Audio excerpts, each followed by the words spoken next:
Miguel Estrada. Él es el director del CISMIT, del Centro Peruano-Japonés de Investigación Sísmica y Investigación de Desastres. Invitamos entonces al doctor Miguel Estrada al escenario. Justo me llama.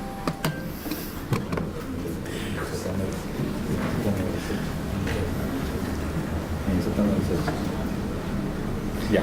Con ustedes el doctor Miguel Estrada. Un aplauso. Gracias. A ver, ¿dónde había colocado su currículum acá de Eric? Eric, tú fuiste mi alumno, ¿no? Por supuesto. Claro. Muy buenos días. Mi nombre es Miguel Estrada. Actualmente estoy de director de CISMIT y agradezco al Vicerrectorado de Investigación por la invitación que nos ha hecho y el Instituto General de Investigación por la invitación que nos hacen participar en este evento. Bueno, me toca presentar a Eric, al doctor Eric Mas. Y bueno, hay bastantes cosas que decir de Eric, ¿no? Y sobre todo que nos enorgullece bastante, ¿no? Que alumnos de la UNI no trasciendan en otros países y sobre todo en un país tan competitivo como es Japón, ¿no? Entonces Eric se fue a hacer el doctorado, ¿no? Y le pidieron que se quedara para seguir, digamos, haciendo más investigación en la Universidad de Tohoku, en la ciudad de Sendai, ¿no? Y también hizo su trabajo que le han pedido que se quede más años todavía. Entonces, acá les leo un resumen de Eric. Eric, ya tengo que usar lentes. Antes leía acá, ya no leo. Sí, pues. A ver. Dice así: el doctor Eric Mas es profesor asociado del International Research Institute of Disaster Science de la Universidad de Tohoku. Esta institución se llama IRIDES, ¿no? IRIDES Tohoku University.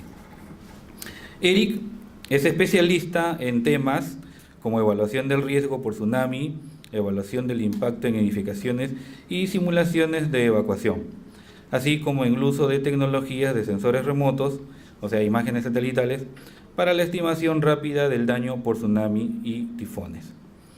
Actualmente es miembro de la Sociedad Académica del Japan Geoscience Union, American Geophysical Union, Japan Society of Civil Engineers y está afiliado también al Hazard and Risk Evaluation Research Division, Remote Sensing and Geoinformatics for Disaster Management. Y Eric nos va a presentar. ¿Dónde está tu presentación? Acá está. Experiencias, ¿vas a hacerla en inglés, en español, en japonés? No, en español. ¿Cómo quieren que la haga? ¿Ah? ¿En japonés? Creo que te han metido en un... No, habla muy bien japonés, sí, me consta. Sí. ¿En quechua? Sí, eso nos falta, ¿no? Bueno, el título en inglés: Experiences and Activities on Interdisciplinary Research and Disaster Science in Japan, que en español vendría a ser algo así como experiencias... Acá está. Bueno, experiencias y actividades interdisciplinaria, de investigación interdisciplinaria y en ciencias del desastre. ¿Cómo lo has puesto? A ver, ¿cómo lo has puesto? Ciencias del desastre en Japón. Muy bien, entonces démosle la bienvenida por favor a Eric después de esta larga introducción. Creo que esto no funciona. Nos quedamos sin micrófono. Me pararé por acá para estar en la cámara también. Ok, gracias doctor Estrada por su introducción. Mi nombre es Eric Mas. Ya resido en Japón unos 7 años. En realidad yo me fui a Japón para hacer el doctorado. Aquí les voy a compartir un poco lo que he ido aprendiendo un poco en Japón, lo que estamos haciendo en IRIDES, en este centro internacional, y algunas pequeñas lecciones aprendidas que tengo, digamos, de mi poca experiencia, ¿no? Yo creo que ya en estos 2 días mis colegas han dado una gran plenaria sobre su experiencia. A mí todavía creo que me faltan unos cuantos años para llegar aunque sea la mitad de sus logros. Entonces, déjenme empezar primero reflexionando un poco por qué este encuentro se llama de Ciencia y Tecnología para el Desarrollo Peruano. Primero, en primer lugar, cuando me invitaron yo decía, ¿por qué? ¿No? ¿Qué cosa vamos a hacer acá? ¿De qué se va a hablar? ¿Cuál es la situación? Y reflexionando un poco entre ciencia y tecnología, ¿por qué la ciencia y tecnología tienen una relación con el desarrollo peruano? Entonces, más o menos poniendo en el centro a la sociedad y al ambiente, a través de la observación de lo que ocurre en la naturaleza, los científicos van tratando de explicar qué es lo que sucede, ¿no? Ya saben los fenómenos, como ayer estamos hablando de los meteoritos, como acá hablamos de los terremotos, los tsunamis, etc. A través de esa observación, los científicos van generando conocimiento científico.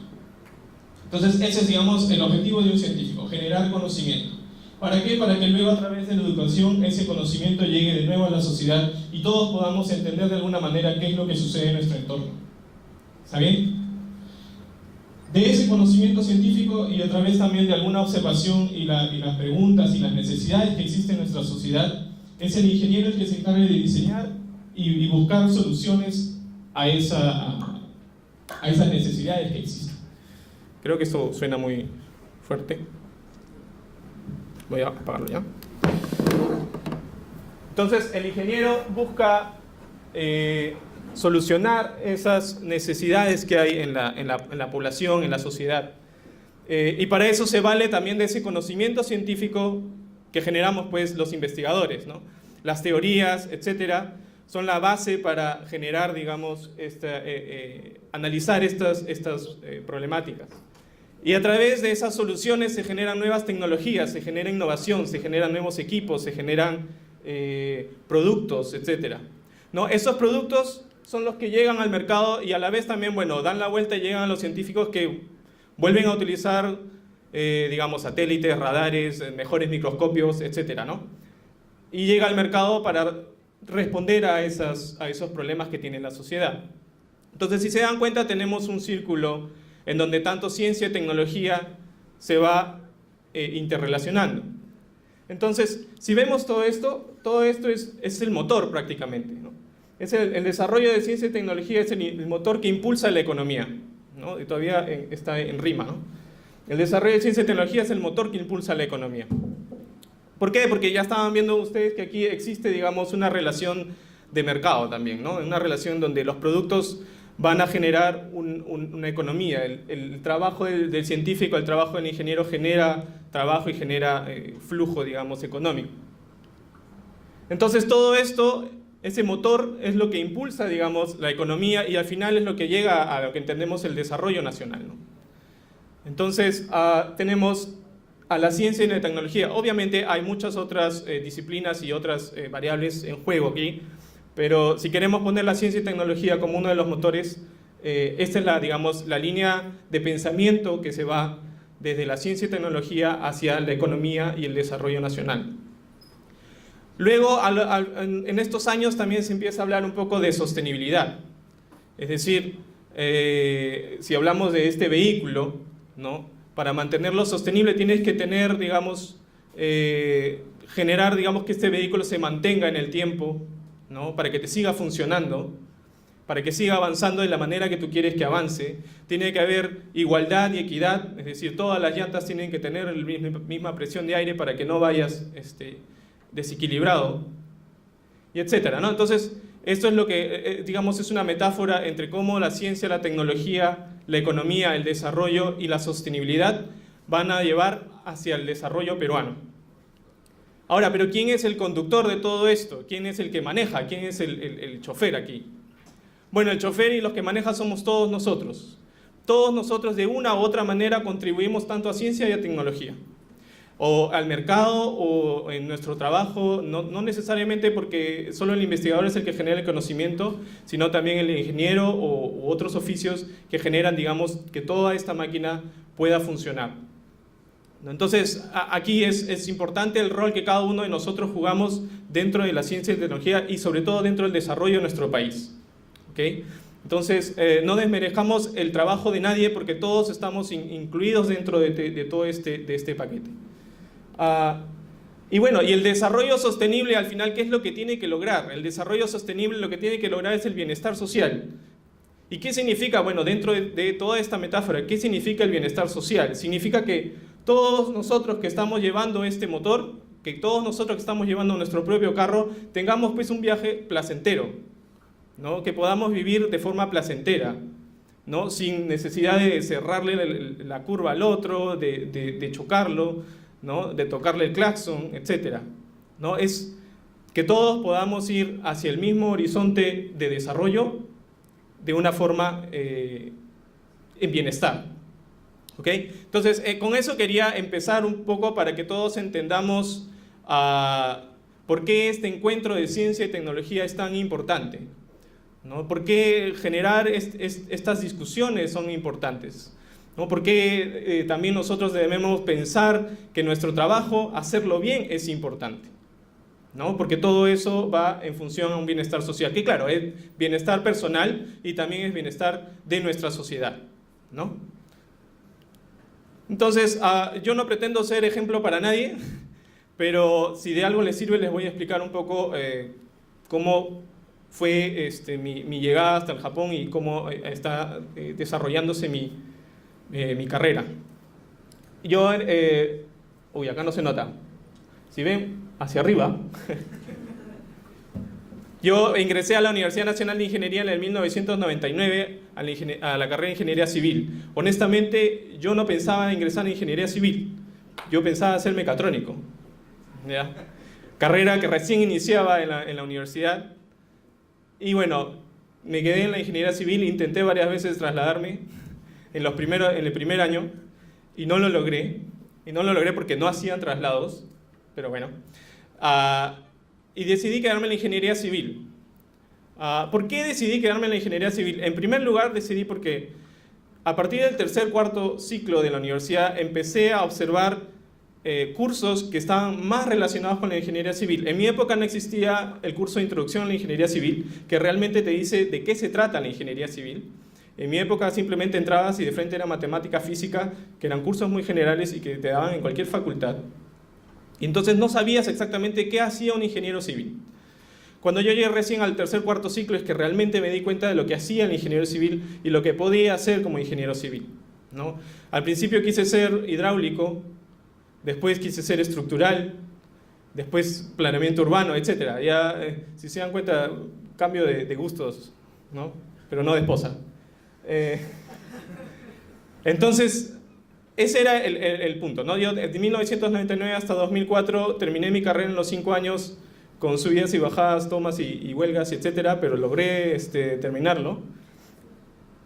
Y me gradué de ingeniero civil. Y el problema de ahí viene, ¿qué hago, no? ¿A qué me dedico? ¿No? Entonces, ahí les voy a explicar más o menos cómo llegué entonces a la parte de desastres. Porque claro, en la Facultad de Ingeniería Civil, en esa época, lo único que te enseñaban de desastres era terremoto. Porque somos un país meramente sísmico y nuestra gran preocupación generalmente en la parte estructural es la sismoresistencia, ¿no? Pero también hay otros fenómenos y otras preocupaciones, ¿no? Bueno, en la parte hidráulica están las inundaciones, etcétera, ¿no? Entonces, después, yo cuando salí de la universidad, lamentablemente uno sale de la universidad y recién se preocupa qué va a hacer de tesis, ¿no? Entonces toma bastante tiempo y pierde tiempo en realidad. Busqué una de las personas que, digamos, pueda ser mi mentor en el área que yo estaba un poco más interesado, que era el área de desastres. De alguna manera me interesaba la parte de desastres. Entonces, contacté al doctor Kuroiwa, ingeniero Kuroiwa, el padre, y él amablemente aceptó ser mi asesor de tesis. Y con él se planteó hacer en el gobierno regional del Callao uno de los primeros estudios para la prevención de tsunamis, ¿no? Hace un momento escuché que sí, el tsunami, ¿por qué se habla de tsunamis hace 20 años si nunca ha llegado el tsunami? Es cierto, hace más de 20 años no tenemos un tsunami como el de Japón, no tenemos un tsunami como el de Indonesia. Hemos tenido tsunamis, el 2001 en el Camaná, hemos tenido el 2007 en Pisco. No son tsunamis como se ven en las imágenes realmente, pero eso no significa que más adelante vaya a venir, porque nuestra historia nos dice que ha venido. Entonces, es posible y es muy probable que venga más adelante. Entonces hay que estar preparados de todas maneras. En todo desastre lo que se dice es siempre estar preparado. Entonces para eso trabajamos, para estar preparados.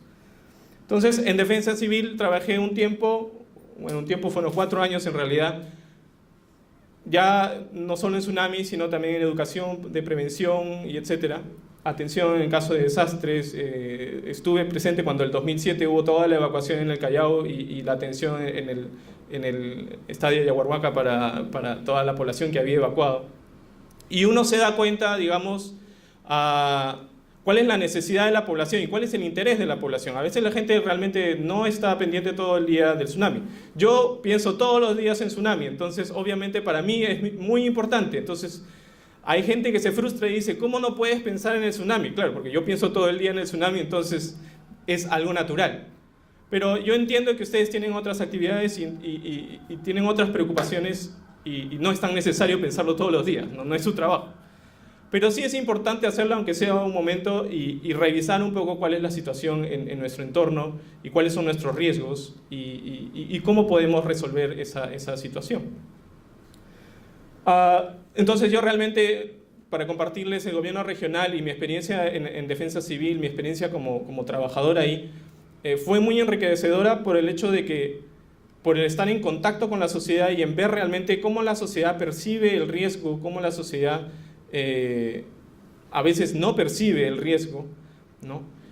Y todo eso muestra, digamos, cuáles son las necesidades que tenemos para eso. Entonces, más adelante, después, en la Universidad Nacional de Ingeniería apareció la maestría de Gestión de Riesgo de Desastre, que es donde el doctor Estrada fue mi profesor. Él recién regresaba, me parece, de Tokio, de Japón también, haciendo su doctorado. Y me interesó la maestría porque, bueno, yo ya estaba metido en todo el tema de desastres y dije, claro, ¿por qué no seguir haciendo una maestría? Y la maestría tenía pues a los mejores profesores de la universidad, más gente invitada y experta en el tema, y realmente fue muy enriquecedora también en cuanto a mi formación. Y logré culminar, bueno, para esto en la maestría, aquí les voy a dar también los tips de cómo tener un doctorado sin gastar un sol. La maestría yo la hice a través de un programa de becas nacionales que daba el CONCITEC. Le agradezco muchísimo al CONCITEC precisamente por ese apoyo. Mis 3 años de maestría no pagué ni un sol. Obviamente la universidad recibió su dinero, por si acaso, pero del CONCITEC. ¿Okay?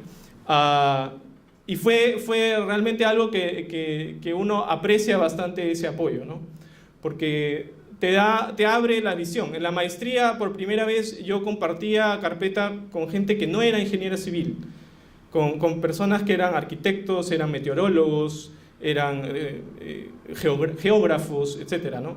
Entonces, empiezas a ver un poco que hay algo más allá de tu propia carrera, hay algo más allá de tu propio entorno, de tu propio conocimiento de ingeniería civil, o el que sea en tu caso, ¿no?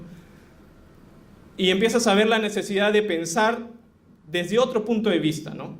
Ponerte en otro lugar, no solo en el lugar del usuario, sino también en el lugar de otros especialistas que pueden ver las cosas y pueden identificar otro tipo de problema, ¿no? Entonces, es recomendable hacer una maestría que sea un poco más interdisciplinaria, multidisciplinaria. Luego de la maestría, el siguiente paso, no necesariamente, pero el siguiente paso para mí era el doctorado. ¿Por qué yo quise hacer un doctorado? Bueno, porque me interesaba la investigación, porque me interesaba el tener conocimiento, el generar conocimiento, el tener la primera información de qué está sucediendo en la tecnología en el mundo.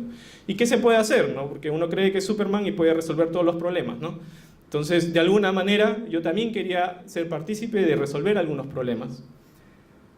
Y bueno, doctorados, como todos mis profesores y la mayoría venían del Japón, mi asesor era descendiente japonés, y tsunami es una palabra japonesa, entonces no había otra opción que Japón. Aquí viene el cómo hacer un doctorado sin un sol. Yo postulé a las becas de la Embajada de Japón, a Monbusho se llaman. Es una beca completísima, ¿no? Competitiva, pero completísima. Y gracias a esa beca, al Ministerio de Educación de Japón, es que yo pude viajar en el 2009 a hacer mi doctorado. en la Universidad de Tohoku, contacté al profesor Imamura, que es, digamos, una de las personas más reconocidas en el área de ingeniería de tsunamis, y amablemente él aceptó que yo vaya a Japón a estudiar, ¿no? Primera vez creo que tenía un peruano entre sus tesistas. Y por eso logré llegar hasta Japón, y en el 2011 2010 primero ocurre el terremoto de Chile. La primera vez que fui a Chile fue para una evaluación de daños por tsunami, o la primera vez que viajé fuera de Perú fue irme a Japón, creo, si no me equivoco. Y en el 2012 culminé mis estudios y bueno, como ya mencionaron, me solicitaron si podría quedarme a trabajar ahí. Fui profesor asistente en IRIDES. Ahora les voy a explicar qué significa IRIDES, qué hacemos en IRIDES y de dónde sale IRIDES. Y a partir de este año soy profesor asociado y ya junto a la facultad, entonces ya puedo dictar clases. También soy miembro del subcomité de Tsunami. Es como el Colegio de Ingenieros del Perú, pero es el Colegio de Ingenieros de Japón. Y ahí hay un comité de Tsunami que trata todos los temas de tsunami. Somos 50 miembros a nivel nacional y solo somos 2 extranjeros, un tailandés y yo. Digamos, los japoneses son bastante abiertos a extranjeros filipinos. Idiomas, bueno, puedo hablar español, inglés y japonés. ¿Por qué les pongo eso? No porque quiero darme de más, sino porque quiero mencionar aquí que el inglés es algo muy importante. Y aquí también agradezco a la universidad, porque como le comentaba al doctor Estrada la vez pasada, ¿cómo llegué yo a estudiar inglés? De casualidad. Yo estaba en la universidad y un compañero de la facultad me dice, ¿me acompañas un rato al pabellón central que voy a presentar una carta para que me den un apoyo y una beca para estudiar inglés en el IPNA? Yo le digo, vamos, te acompaño. Y me dice, ¿tú no quieres hacer? Vamos, lo hacemos rápido. Ya, vamos. Al final yo salí y él no salió. Y la universidad me apoyó en el estudio del IPNA durante 2 años. Bueno, porque ya después me gradué y ya dejé de ser estudiante. Y el último año lo tuve que parar yo, pero ya fue un gran avance. Ya tenía todo un intermedio en inglés y un avanzado en inglés. Porque cuando tú vas al extranjero, lo único que vas a poder hablar va a ser inglés. Sobre todo si vas a algún país que no habla español. Entonces, el inglés va a ser tu única forma de comunicarte con otras personas. Entonces, muy recomendable para todos que estudien el inglés. Me comentaba incluso también que no es necesario irte al IMNA o alguna otra de estas instituciones. Puedes estudiar inglés a través del internet ahora, ¿no? Hay bastantes herramientas que pueden servirte para ir avanzando en ese tema, ¿no? Ok, seguimos. Entonces, solo algunas pequeñas lecciones. Algunas pequeñas lecciones que yo aprendí, que he venido aprendiendo y que me gustaría compartir para que las tengas en cuenta. Muchas de ellas seguro ya las conoces, ¿no? Lo primero es que aprende todo lo que puedas aprender en el tiempo que tienes ahorita. Porque después el tiempo se te va a reducir y las ganas de aprender van a incrementarse, ¿no? Entonces yo ahora tengo muchas ganas de aprender de todo lo que escucho. Pero tengo muy poco tiempo de hacerlo porque tengo otras actividades y otras responsabilidades en el trabajo. Entonces, ahora que eres estudiante, ahora que eres alumno, tienes todo el tiempo del mundo, tomando en cuenta que tienes clases, claro. Tienes todo el tiempo del mundo, pero tienes la facilidad de poder acceder a otras cosas. Entonces, aprende todo lo que puedas, softwares, lenguajes, programación, etc., ¿no? Aprende todo, incluso aprende de historia, aprende no sé, literatura, etcétera, ¿no? No aprendas del doctor Montoya, ¿no?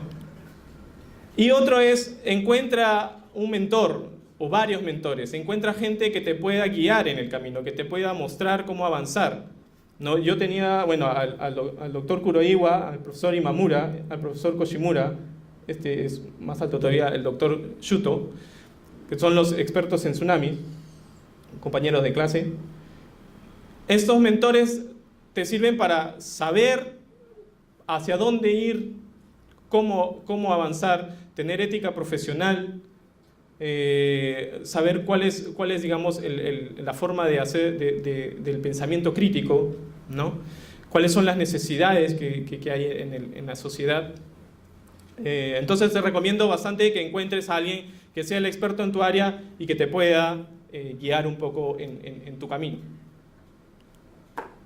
Otra cosa es infórmate, ¿no? Mantente informado de lo que sucede en tu entorno, en la sociedad, de lo que sucede en la situación mundial, porque eso te permite a ti identificar cuáles son las necesidades de nuestra sociedad, cuáles son las necesidades de nuestro país. Si tú no sabes quién es Trump, quién es Hillary Clinton, etcétera, entonces estás mal, ¿ya? Porque uno dice, pero eso sucede en Estados Unidos, no sucede acá. Sí, pero todo lo que sucede en el mundo de una u otra manera afecta a nuestro país y al final va a afectar a ti como persona, ¿no? Entonces, el calentamiento global, el tsunami que ocurre en Japón va a llegar a Perú, etcétera, ¿no? Los meteoritos que caen en Rusia pueden caer en Perú, qué sé yo. Es importante que uno se informe y entienda. Por eso uno cuando es pequeño, yo decía, ¿por qué mi papá ve siempre las noticias? Qué aburrido, ¿no? Y ahora yo me doy cuenta que ahora yo leo el periódico todos los días y veo las noticias y digo, ¿me he convertido en aburrido o es realmente que así es? Así uno va creciendo, uno se va sintiendo la necesidad de enterarse qué sucede a su alrededor y sentirse más partícipe de una sociedad. Y lo último es, aquí, aprende a trabajar en equipo, ¿no? Yo sé que en las facultades y en la universidad hay bastantes trabajos de grupo, que al final termina haciéndolo uno solo, seguro, ¿no? Pero hay bastantes trabajos de grupo y esas son oportunidades que te sirven para aprender a trabajar y a colaborar en equipo. Porque más adelante incluso el trabajo en equipo no va a ser solo con quienes te entienden y hablan tu mismo lenguaje, sino va a ser con otros profesionales que tal vez están en otro lenguaje, que tal vez sus prioridades y sus preocupaciones son diferentes, ¿no? Entonces, vas a empezar a trabajar en aspectos multidisciplinarios. Yo he visto, en estos 2 días he visto bastantes proyectos que han sido bien multidisciplinarios, que juntan bastantes profesiones y disciplinas juntas. Y claro, hay formas de hacerlo, ¿no? Tú haces lo tuyo y solo se lo pasas al que viene y recibes de otro, y etcétera, y solo estás en tu área, ¿no? Eso es la parte multidisciplinaria, simplemente colaborar, digamos, ya, ¿qué necesitas tú? Yo lo hago así, así te lo doy, ¿no? Lo otro es lo transdisciplinario, ¿no? Lo transdisciplinario es, yo hago lo mío y esto así sale, y así te lo doy, y al final todos vamos hacia el mismo objetivo, ¿no?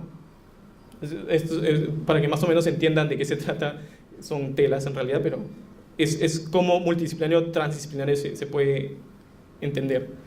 Y lo último de lo que se habla es lo interdisciplinario, ¿ya? Lo interdisciplinario, que ahora, bueno, últimamente lo interdisciplinario es prácticamente multidisciplinario, pero en realidad interdisciplinario es algo mucho más profundo, porque interdisciplinario ya es generar desde las bases teóricas de cada disciplina una disciplina conjunta, ¿no? Un entendimiento conjunto, un entendimiento que crece y desde ahí es donde se generan nuevas disciplinas incluso, ¿no? Entonces, ese tipo de trabajo hay que aprenderlo, ¿ok? Trabajar en equipo, ya sea multidisciplinariamente, transdisciplinariamente o interdisciplinariamente.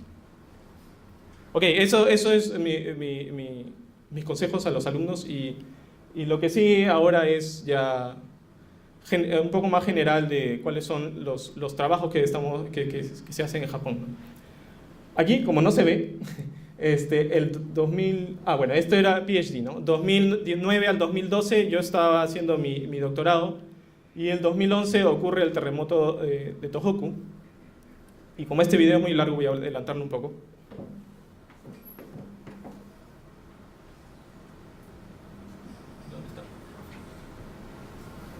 No lo puedo adelantar.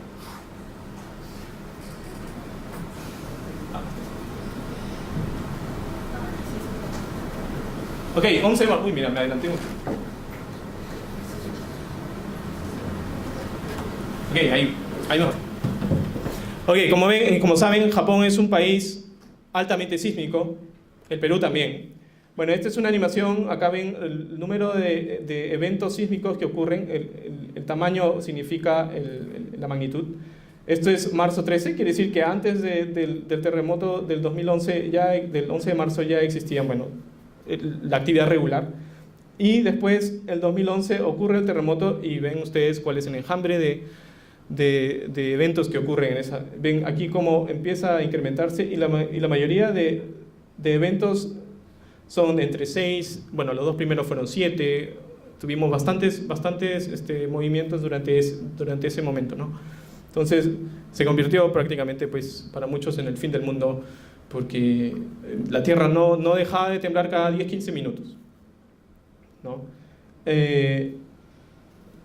Entonces lo que quiero mostrarles aquí es cómo de remoto realmente la actividad sísmica va a incrementar, y bueno, si seguimos esta animación, esto va a subir y después poco a poco va a bajar, ¿no? Pero por lo menos durante el primer mes tuvimos bastantes movimientos sísmicos a cada momento. Algunos obviamente relacionados, otros no relacionados con el movimiento principal, pero bueno, esa es la idea, ¿no? Déjame pasar esto. Entonces, ¿cómo se ve un tsunami? Uno dice, el tsunami es una ola grande, una ola que viene y arrasa con todo. Más allá de cómo lo dibujan, que es una ola, ¿no? En muchos casos es más como una marea que sube rápidamente, ¿no? Este es el tsunami entrando en las costas de Japón. Y lo que ven es prácticamente una lengua de agua, ¿no? que está avanzando. Y en la parte de adelante están todos los escombros, bueno, todas las viviendas que va arrasando. ¿Por qué hubo bastante destrucción aquí?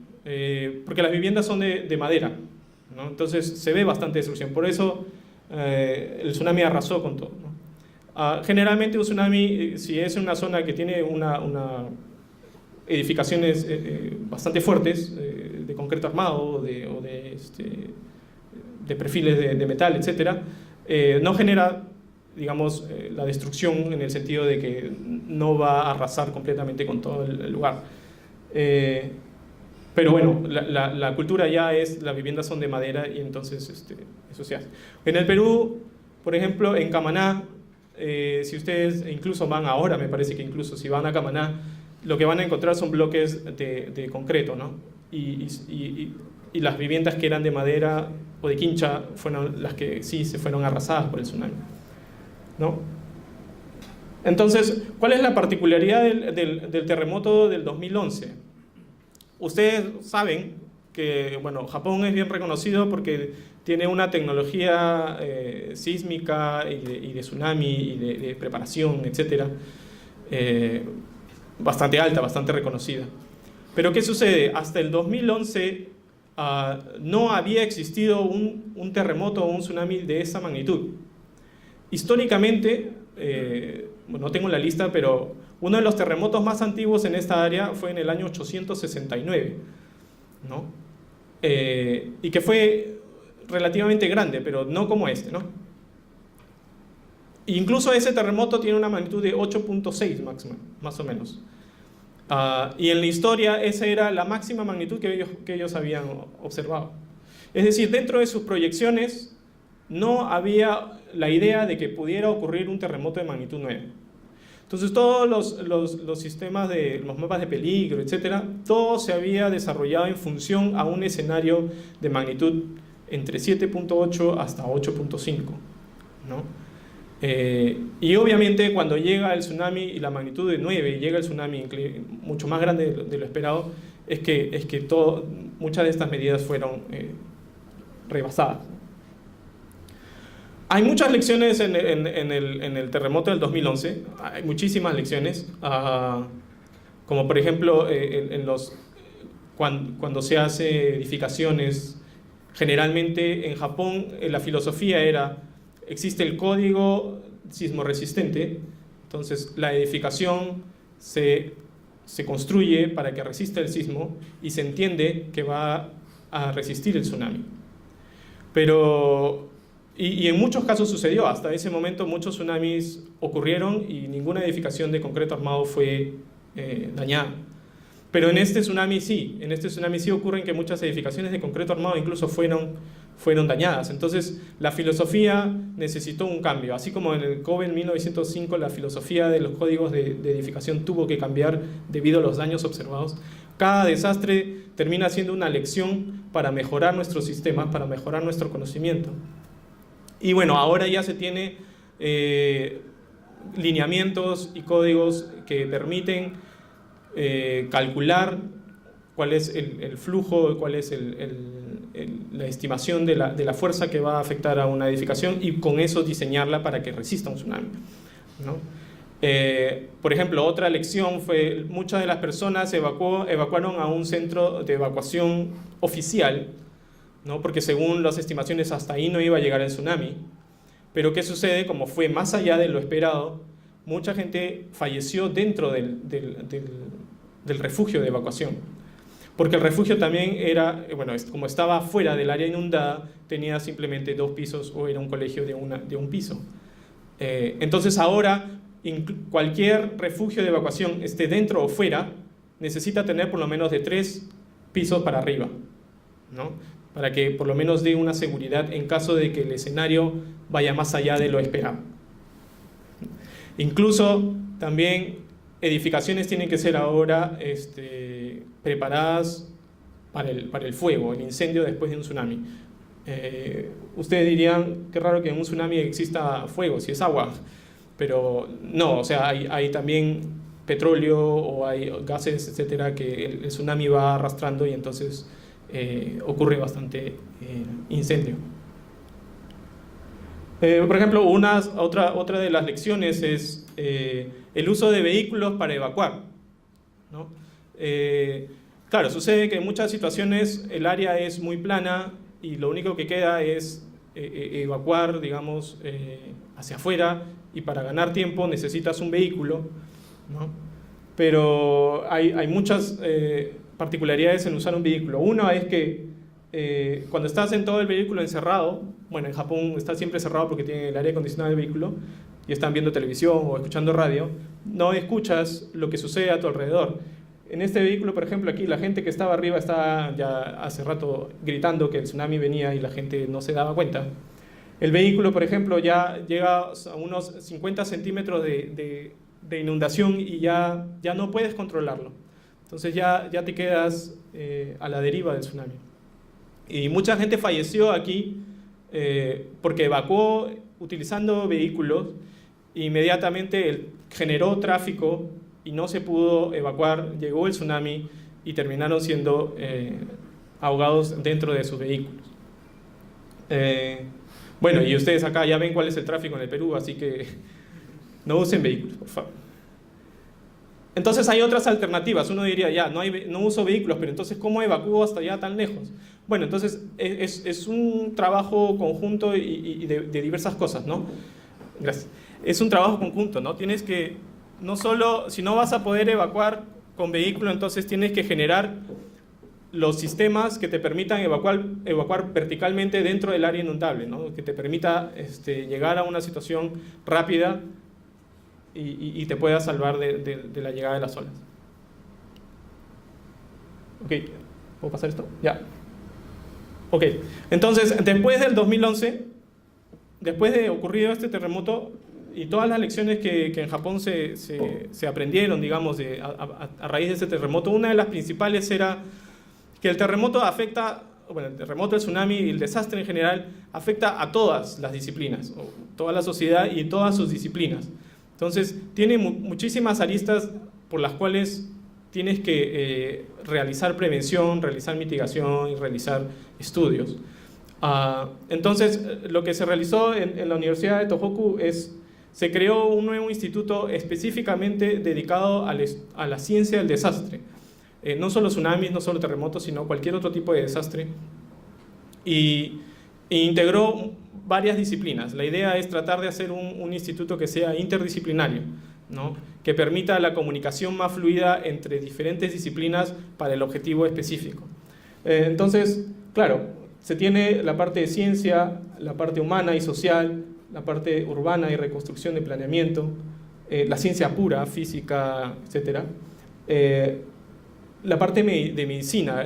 Digamos que una de las novedades dentro de los institutos en Japón es que este instituto incluye a la parte de medicina. Los médicos han estado trabajando dentro de las emergencias por su lado han estado trabajando, haciendo buenos trabajos, pero aquí ya se tiene, digamos, una integración. ¿Por qué? Porque, por ejemplo, un médico no trabaja con sistemas de información geográfica, porque no conoce, ¿no? Entonces, la conversación con otras disciplinas permite el desarrollo de tecnologías mucho más útiles y prácticas para la sociedad. Bueno, la información de desastre, lo que es trabajar con los social networks, etcétera, todos la big data, todas las datas que se genera después de un tsunami. Y algo que hay bastante activo aquí es el instituto trabaja con otros institutos relacionados, pero también trabaja con compañías privadas y trabaja con el gobierno, ¿no? Con los gobiernos afectados. Entonces hay una relación no solo entre la investigación, sino la investigación para la aplicación efectiva, ¿no? Entonces es tratar de llevar todos los conocimientos a una aplicación práctica, ¿no? Él es el director ahora, el profesor Imamura, que fue mi profesor en Tsunami.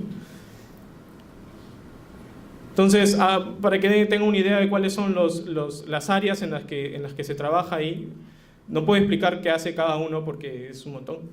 Pero, por ejemplo, tenemos un área de Hazard and Risk Evaluation, evaluamos el riesgo y el peligro, ingeniería de terremotos, ingeniería de tsunamis, desastres potenciales. Ellos trabajan bastante en inundaciones. Yo pasé de la ingeniería de tsunami, pasé a este laboratorio que se llama Remote Sensing and Geoinformatics for Disaster Management, significa sensores remotos, imágenes satelitales y geoinformática, es decir, simulaciones en general. Después hay ciencia y tecnología, Low Frequency Risk Evaluation, esos son para eventos muy raros, de larga frecuencia, como por ejemplo el impacto de un meteorito en la Tierra. Tenemos modelos que evalúan cuál es el impacto de un meteorito y cómo se generaría, por ejemplo, un tsunami, cómo se generaría el cambio atmosférico, etcétera, ¿no? Entonces, pero estos son para eventos muy poco recurrentes, ¿no?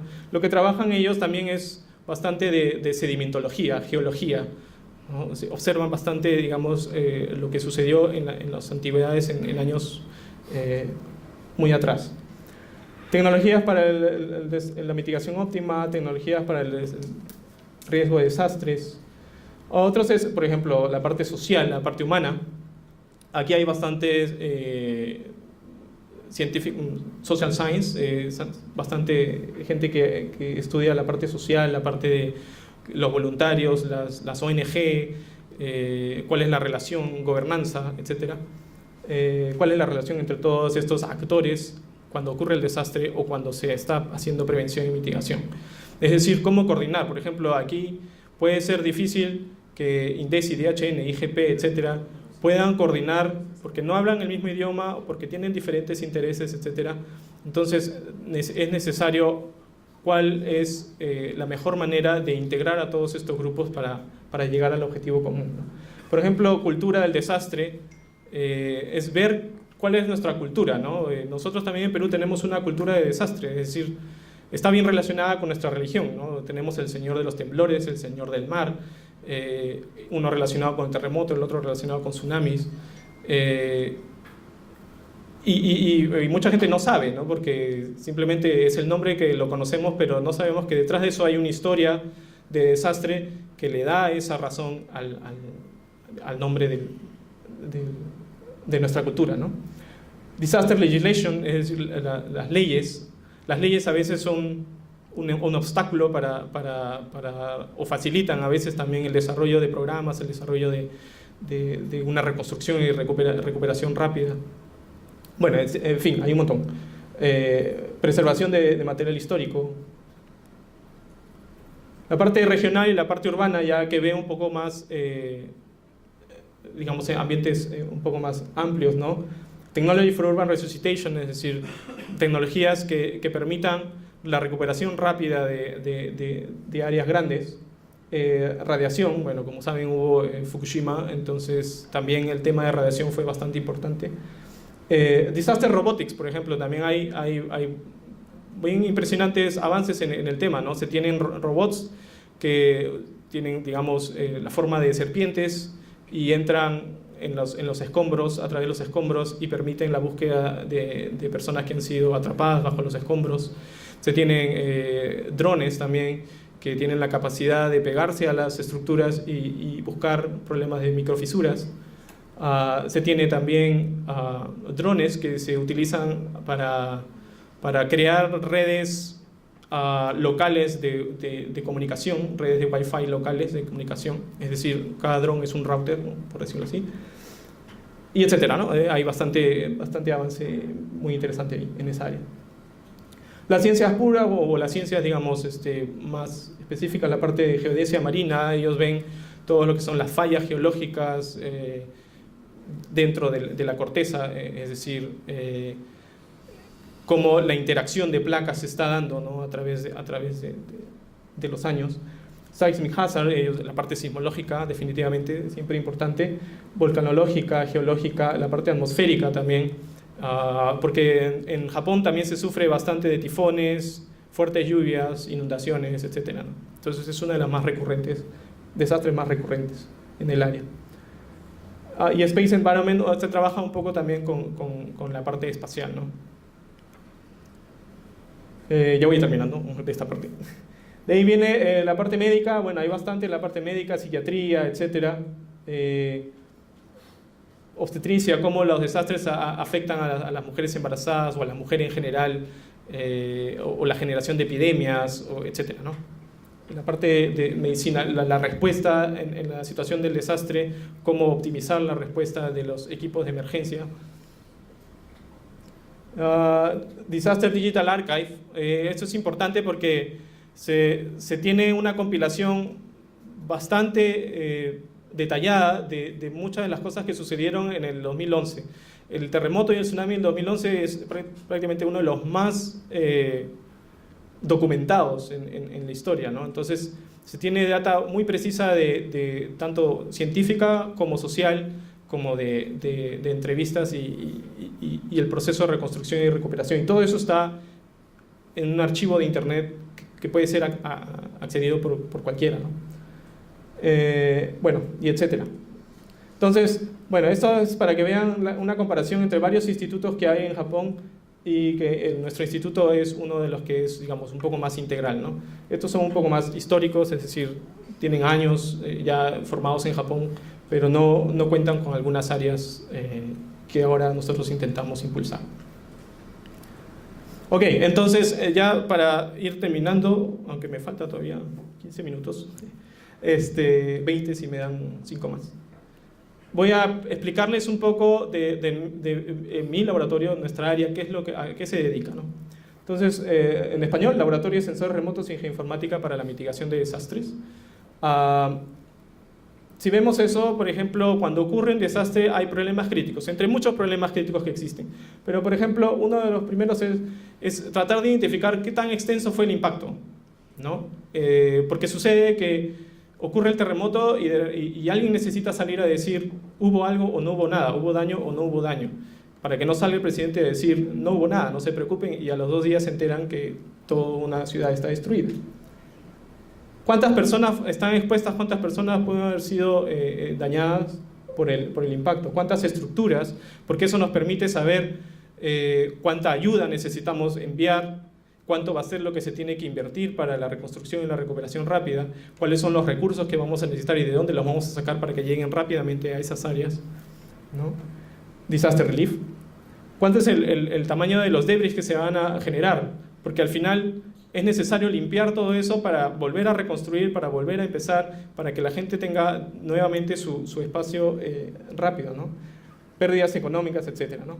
Entonces hay una escala de tiempo para todo esto, una necesidad, algunos son necesarios en minutos, algunos son necesarios en horas, otros son necesarios a los días, es decir, hay una escala de todo eso. Entonces nosotros lo que desarrollamos principalmente es tecnología para la estimación de daños, daños tanto de edificaciones como daños de personas, y simulaciones, ¿no? Modelos de simulación, modelos para simular terremotos, tsunamis, evacuación. Utilizamos remote sensing, es decir, sensores remotos, satélites, imágenes satélites o UAVs. Entonces, si hablamos de sensores remotos, estos son, digamos, las plataformas de sensores que pueden existir. Ayer hemos hablado, el doctor Urbina habló bastante de satélites, y los satélites de radar. Nosotros también utilizamos satélites, pero a diferencia del doctor Urbina que mira hacia el espacio, nosotros miramos hacia la Tierra y tratamos de utilizar el radar para la identificación del daño a las edificaciones. Imágenes tomadas también por avión o por helicóptero, y últimamente también el uso de drones de tamaño pequeño. Entonces, por ejemplo, algunas cosas que se hacen: cómo identificar la cantidad de escombros que se produce, ¿no? Entonces, existe lo que se llama el LIDAR, el Light Detection and Ranging, que es simplemente un láser que barre y mide cuáles son las altitudes en la corteza, bueno, en el suelo. Y con esos modelos digitales, esos modelos de elevación digital, se puede hacer una estimación de cómo era antes, cómo es después y cuál es la diferencia, y lo que es diferente se estima que es escombro. Eso nos sirve para calcular unas toneladas aproximadas de escombros y poder decir, ok, el ministerio puede planificar cuál va a ser la atención para este lugar. Ok, tengo tantos escombros, necesito tantos camiones, necesito tanto personal, necesito tanto tiempo, ¿no? Entonces, todo eso tiene una aplicación práctica al final. Por ejemplo, como les mencionaba, el uso de radares. ¿Por qué utilizamos ahora radares? Porque la imagen satelital óptica puede ser alterada por el clima, ¿no? Es decir, si tienes mucha nubosidad, no vas a ver lo que está debajo de la nube, no vas a poder ver las viviendas, etc.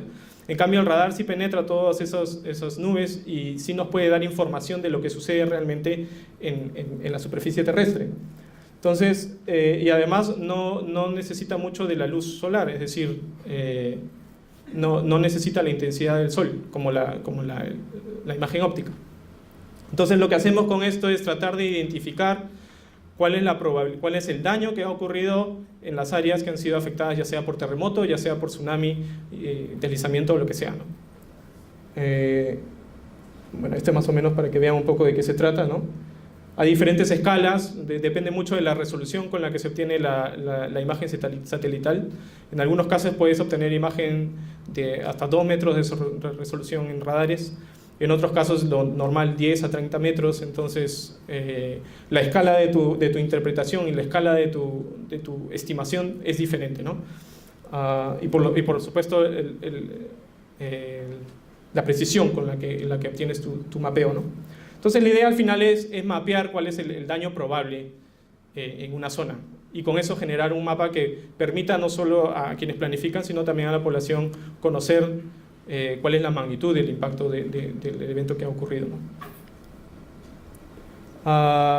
Bueno, las aplicaciones utilizando drones, utilizando UAVs, específicamente para desastres. Lo que nosotros trabajamos es, por ejemplo, utilizar diferentes sensores, diferentes tipos de cámaras, ópticas, de infrarrojo, etcétera, para la ubicación de la detección de personas que han sobrevivido, personas que están dentro de un área afectada, ¿no? ¿Por qué esto es importante? Porque cuando ocurre un desastre necesitamos buscar rápidamente a las personas que están todavía en la zona afectada, ¿no? Y generalmente pues, se hace a través de helicópteros y son estos los que van, ¿no? Pero el uso de helicópteros es caro, incluso también toma tiempo en cambio de los helicópteros, los drones, por ejemplo, son fáciles de transportar y son fáciles de cubrir áreas, bueno, en algunos casos pequeñas, en algunos casos grandes, pero también nos permite observar con mayor resolución lo que sucede en la superficie. También utilizamos los drones para llevarlo, por ejemplo, a los trabajos de campo que hacemos de observación de daño, y realizamos modelos tridimensionales, modelos digitales que nos permiten observar tranquilamente y después medir lo que, sin alterar, digamos, los trabajos que se están haciendo en ese momento para la recuperación, y medir más adelante cómo por ejemplo, este dique, cómo falló, dónde falló, en qué parte falló, cuánto fue lo que falló, etcétera, ¿no? Y con eso hacer las simulaciones más exactas, ¿no? Hacer modelos tridimensionales de edificaciones también nos permite observar cuáles son los daños en las edificaciones, ¿no? Después de un terremoto o cualquier otro desastre. A ver, avanzamos. Bueno, ya les había mencionado simulación de tsunami. Por ejemplo, esta simulación considera las edificaciones que se van. Si ven acá hay edificaciones que desaparecen. Lo que hacemos aquí es utilizar curvas de fragilidad, es decir, es una estimación empírica basada en la profundidad de inundación y la probabilidad del daño de la edificación. Entonces, a medida que hacemos la simulación, obtenemos en ese punto la profundidad de inundación y la fuerza con que impacta el tsunami y calculamos la probabilidad de daño de esa edificación, la quitamos de la simulación y al final obtenemos un mapeo de cuáles son las viviendas que han resistido y las viviendas que han sido dañadas. Esto es en 2D, pero también hacemos simulaciones en 3D que nos permitan hacer una observación más específica de la interacción fluido-estructura. Por ejemplo, ¿por qué es importante la simulación de tsunami? Entonces, muchos dicen, ya, ¿para qué hacer el modelamiento de tsunami? Porque eso nos permite planificar diferentes escenarios, es ver lo que sucedió en el pasado o ver lo que puede suceder en el futuro y ver cómo nos podemos preparar. Por ejemplo, en esta área, que es el área de Sendai, yo vivo más allá, aquí ocurrió el tsunami y hasta aquí más o menos inundó el tsunami. Pero este es una vía prefectural, una vía nacional. Y el plan de recuperación y reconstrucción era levantar esa vía 6 metros para que sirva como un muro de contención en el caso de que venga un tsunami similar de aquí a 500.000 años. Si se dan cuenta, la planificación en Japón es pensando de aquí a 500 o 1000 años. Y lo que se hace ahí es hacer la simulación para ver si es que realmente va a funcionar o no va a funcionar y cuánto va a parar. Por ejemplo, este es hasta donde inundó la vez pasada y esto es utilizando este muro, cuánto va a inundar después. Entonces, ver la factibilidad de esos tipos de proyectos, si económicamente es factible, si es beneficioso o no es beneficioso, si realmente va a proteger o no va a proteger, sin necesidad de aplicarlo, gastar el dinero y después ver si realmente funciona. Entonces, para eso nos sirven los modelos y la simulación. Ahora, dentro del área de simulación hay bastantes proyectos que tratan de generar, digamos, mayor avance tecnológico. Lo que ahora tenemos es un proyecto de Big Data, es un proyecto que utiliza toda la información, la geolocalización de los celulares, toda la información que sale de Facebook, Twitter, etcétera, todo lo que sucede en el Internet para observar qué está sucediendo en la sociedad, de qué habla la sociedad, para observar dónde está la población y cómo se mueve y hacia dónde se mueve, ¿no? También están todos los sensores, digamos, sísmicos y los sensores oceanográficos que nos permiten pronosticar, no predecir, pero pronosticar cómo el tsunami va a llegar y de qué magnitud va a llegar. Entonces la idea es hacer una simulación en tiempo real. Cuando sucede el terremoto, empezar a hacer la simulación del terremoto y el tsunami y obtener los resultados antes de que el tsunami llegue para tener una idea clara y específica de cuánto va a ser la magnitud del tsunami. ¿Por qué esto es importante? ¿Por qué es importante? Porque cuando tú haces una alerta de tsunami, tú no puedes decirle a la población va a venir una ola de 6 metros cuando en realidad viene una de 10 metros. Porque es lo que sucedió en 2011. La primera estimación fue más baja de lo que realmente vino. Y cuando subes la alerta, ya no hay gente que esté escuchando la alerta. Entonces ya no recibe esa información. Entonces la primera alerta generalmente es la más importante. La primera información es generalmente la más importante. Y para tener una idea clara, es decir, porque también el gobierno no quiere decir va a venir 10, no te quiere decir va a venir 10 cuando viene 1 metro y terminas por no creerle al gobierno la próxima vez. Entonces, tienes que tener un sistema que sea lo más preciso posible, lo más rápido posible, ¿no? y que puedas diseminarlo lo más rápido posible. Entonces, por eso es que se hace simulaciones en tiempo real y al final se lleva al crowdsourcing. Por ejemplo, esta es estimación de terremoto, de la fuente del terremoto en tiempo real, ¿no? Es decir, Japón tiene varios sensores de movimiento en toda la isla. Entonces, a medida que llega el movimiento, se puede saber localizar el epicentro y más o menos calcular cuál es el área que ha sido el área de ruptura, ¿no? Entonces, si ven, con el tiempo va avanzando y va cambiando y la magnitud estimada empieza a subir hasta que ya tienes un plató y ya tienes un momento en que dices, ok, esta es la magnitud más creíble. Entonces, con esa magnitud trabajas después la simulación en tiempo real, ¿no? La idea de esto es el reto 10-10-10, que significa tener la fuente de tsunami en menos de 10 minutos, tener la simulación en menos de 10 minutos y hacer la simulación a una grilla de 10 metros. Ustedes saben, los que hacen simulación, que mientras más grande tu resolución, más difícil hacer el cómputo. Entonces lo que se hace es utilizar supercomputadoras y utilizar computación en paralelo para hacer todos estos cálculos, ¿no? Entonces lo que hay es esto, y hemos llegado a los 7 minutos y esto se llega a los 3 minutos. Entonces se tiene ya todo el área, todo Japón se tiene, digamos, zonificado, y cuando ocurre un terremoto, entonces en aproximadamente 10 minutos a 12 minutos ya tienes un resultado específico con mapas de estimación de daño, con mapas de estimación de inundación, etcétera, que son mucho más precisos y pueden llegar a tu celular, ¿no? Entonces esa es más o menos la idea de todo este proyecto, ¿no? Después también, bueno, se hacen... ¿esto no está avanzando? Creo yo. No. No está bien. Se hace visualización de las simulaciones de una manera un poco más atractiva, porque esto sirve también para que la población tenga un entendimiento más claro de cuál es la imagen del tsunami, ¿no? Es decir, cómo va a ser el escenario que va a venir. Este es un área en Japón, entonces aquí se utiliza la imagen satelital para darle un poco más de realismo. Y lo que acá las embarcaciones, no sé si es que se van a mover o no, pero se ve, por ejemplo, el tsunami cuando viene, y también van a ver la deposición de sedimentos, ¿no? El tsunami arrasa no es solo material, no es solo agua, perdón, es material también de sedimento. Entonces ese sedimento empieza a avanzar y bueno, por los cálculos de flujo se puede calcular, digamos, cuál es la cantidad de sedimento que está transportando el tsunami. ¿Por qué es importante esto?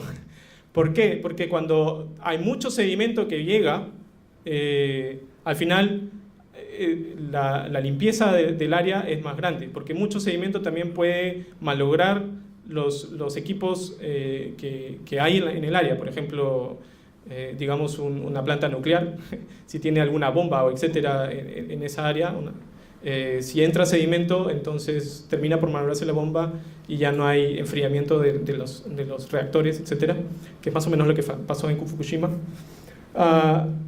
Y etcétera, ¿no? Y al final te genera también un cambio batimétrico, ¿no? Un cambio de la morfología del fondo marino, ¿no?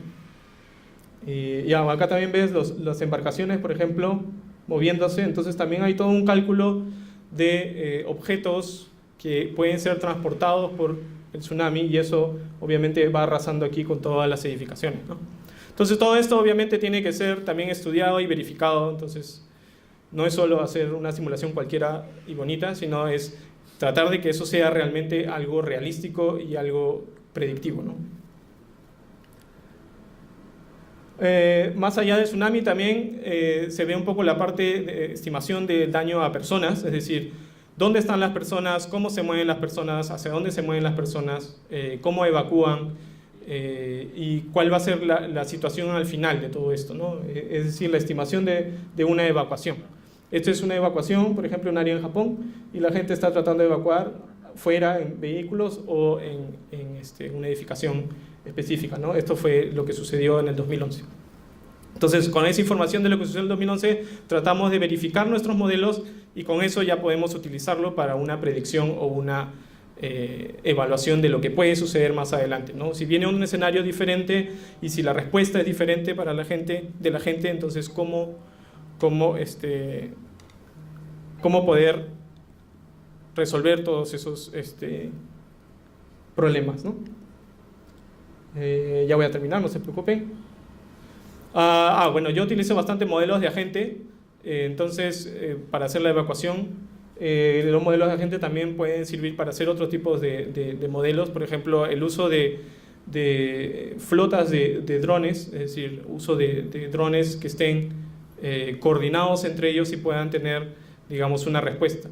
Es decir, cada agente tiene un objetivo, ¿no? Entonces tú puedes tener 5 drones, por ejemplo. Uno se encarga de hacer simplemente el monitoreo de qué está sucediendo, es decir, tomar un video de todo el área.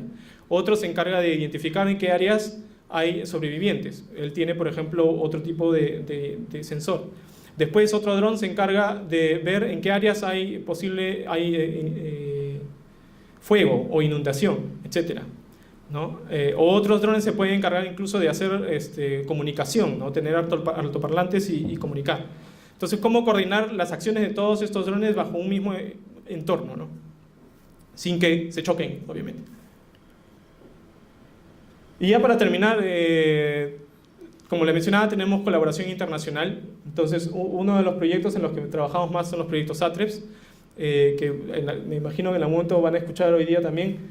Tuvimos un proyecto SATREPS con Perú, que el SISMIT estaba liderando acá, y es un proyecto bastante grande porque incluye no solo universidades de Japón, también universidades en el Perú, también parte del gobierno, y la idea es transferencia de tecnología, toda la tecnología que tiene Japón, transferirla al Perú y generar ciencia, ¿no? Generar ciencia conjunta, ver las problemáticas que hay en el país y tratar de solucionarlas en conjunto.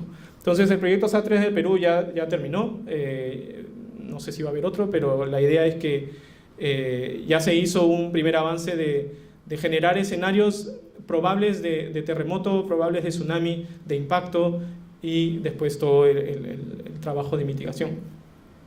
Tuvimos uno también con Chile, que ya terminamos, que fue donde conocí a mi esposa, que es la que ha hecho esta simulación. Ecuador, de Colombia, esto es Colombia, esto es Cartagena, esta es la simulación de tsunami en Cartagena, y ahora tenemos uno también con México. La idea siempre es generalmente la misma, es tecnología, transferencia de tecnología en terremotos, volcanes, tsunami y otros tipos de fenómenos, ¿no? Tenemos colaboraciones con otras instituciones y ahora último también estamos trabajando en un proyecto con Israel, que la idea aquí es hacer un modelo integral de todo el desastre, es decir, nosotros ponemos toda la modelación del impacto del terremoto y del tsunami y la estimación del daño, más la simulación de cómo va a ser la atención en el caso de emergencia, es decir, yo termino con el modelo de evacuación y ya se sabe dónde está la gente, ¿no? Cuánta gente probablemente fallece, pero también se sabe cuánta gente probablemente sobrevive y dónde se encuentra. Entonces, hay otra simulación de cómo traer ayuda para toda esa gente y optimizar esa ayuda, hacer la respuesta.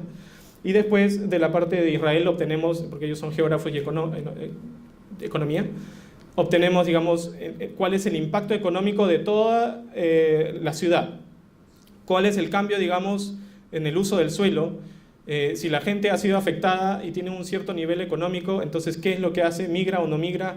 ¿Se mueve a otros lugares? Las edificaciones que se reconstruyen, ¿en qué se convierten? Y cómo eso impacta, digamos, toda la economía de un lugar.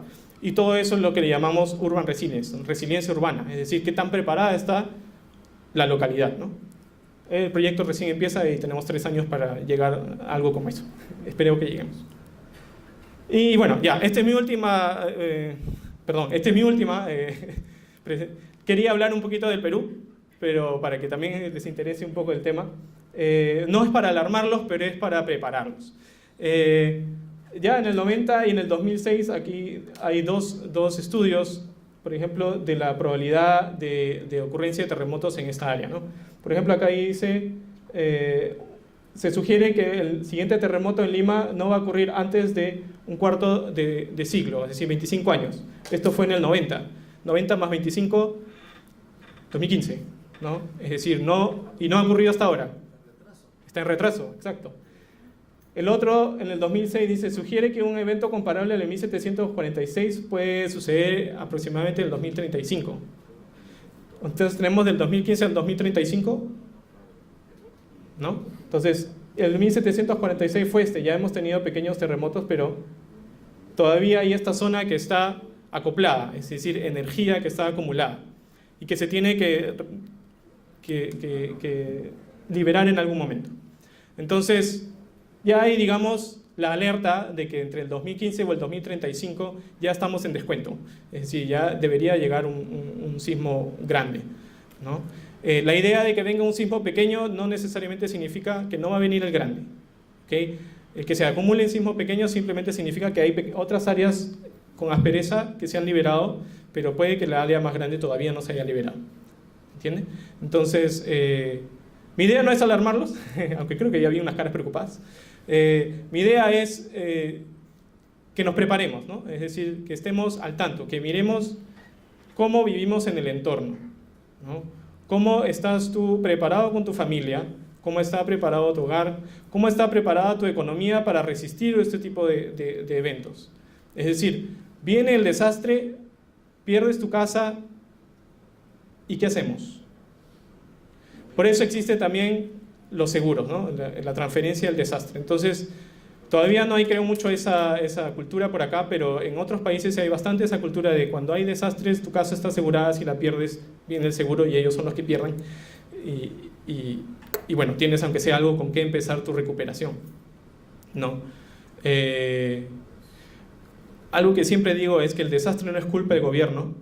Es decir, que venga un terremoto o que venga un tsunami no es culpa del gobierno, ¿ya?